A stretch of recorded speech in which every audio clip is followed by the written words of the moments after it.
पटना के पारस अस्पताल में जो कुछ हुआ वह किसी क्राइम थ्रिलर से कम नहीं था।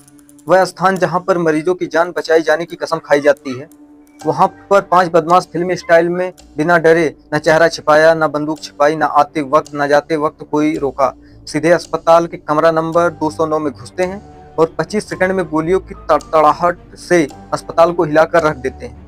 ऐसी तस्वीर फिल्मों में दिखाई पड़ती है, लेकिन यह बिहार की वह हकीकत है जो चीख चीख कर कह रही है कि अब बिहार में इन दिनों कत्ल वत्ल बहुत बड़ी बात नहीं।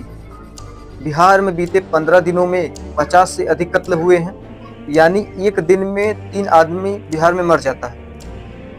इस मानसून में बिहार में पानी कम खून ज्यादा बह रहा है और माथा पकड़ने वाली बात यह है कि प्रशासन कह रहा है कि भैया मजदूर आदमी जो है वह खाली है, किसान खाली है बरसात के महीने, तो वह जाकर कत्ल कर देता है। किसान भी सोच रहे होंगे क्या ये क्या बक रहे हो? क्योंकि 15 दिनों में 50 घटनाएं आंकड़े नहीं, चीखते बिलखते घर है, उजड़ते सपने हैं। एक ऐसा सिस्टम है जो या तो सो चुका है या बिक चुका है। इसलिए अब हमें लगता है बिहार राज्य नहीं, बिहार एक शूटिंग रेंज बन गया है, जहां कानून की जगह बंदूक बोलती है और इंसान की जान की कीमत सिर्फ एक गोली कितनी रह गई, सिर्फ एक गोली कितनी। पटना बिहार की राजधानी है, वह बिहार जो कभी सत्ता और प्रशासन का गढ़ था, आज अपराधियों के हवाले हो चुका है। पारस अस्पताल की आईसीयू में गोलीबारी इसका जीता जागता और डरावना उदाहरण है। 5 शूटर फिल्मी स्टाइल में पहुंचते हैं, दिन दहाड़े घुसते हैं। चंदन मिश्रा नाम का एक अपराधी होता है, उसे मौत की नींद सुलाकर निकल जाते हैं। सीसीटीवी में एक घटना कैद होती है। दुखद यह था कि न आते वक्त कोई रोका, न जाते वक्त कोई रोका। चंदन मिश्रा खुद एक अपराधी था, पैरोल के बहाने बाहर आया था और उसकी हत्या हो गई। यह भी साधु आदमी नहीं था, 10 लोगों की हत्या इसने भी की थी। लेकिन सवाल यह है कि क्या बिहार में अपराध इतना बेलगाम है कि कभी जेल के अंदर मरवा देता है, कभी जेल से निकलते मरवा देता है, कभी पैरोल पर आए उसको मरवा देता है, और पुलिस इतनी बेबस है? क्या पुलिस का काम खाली वीआईपी ड्यूटी है? क्या बिहार में आम आदमी की जिंदगी की कोई कीमत नहीं बची?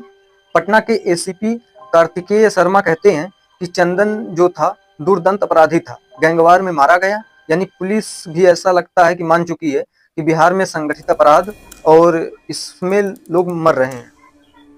इसमें कोई बहुत बड़ी बात नहीं है, कोई बहुत बड़ी बात नहीं। लेकिन सवाल यह है कि अब अगर गैंगवार ही सब कुछ तय करेगा तो कोर्ट कचहरी पुलिस कानून का मतलब क्या रह गया?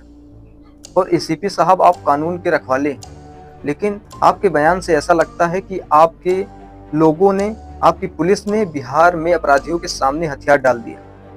अरे अस्पताल एक संवेदनशील जगह होती है साहब।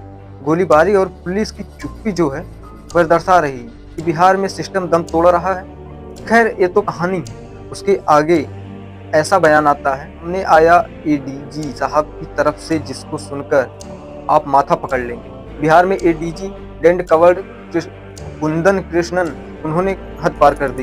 वह कह रहे हैं, भाई साहब मई और जून के महीने में किसान के पास काम नहीं होता, इसलिए बिहार में अपराधी घटनाएं बढ़ जाते हैं। मतलब सच कहें तो इससे ज्यादा बेतुका, अपमानजनक और शर्मनाक बयान क्या हो सकता है?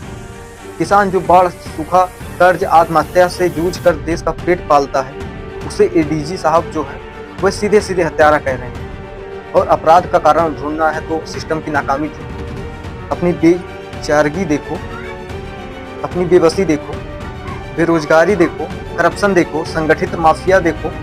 आपने अपना बिल सीधे सीधे किसानों पर फाड़ दी।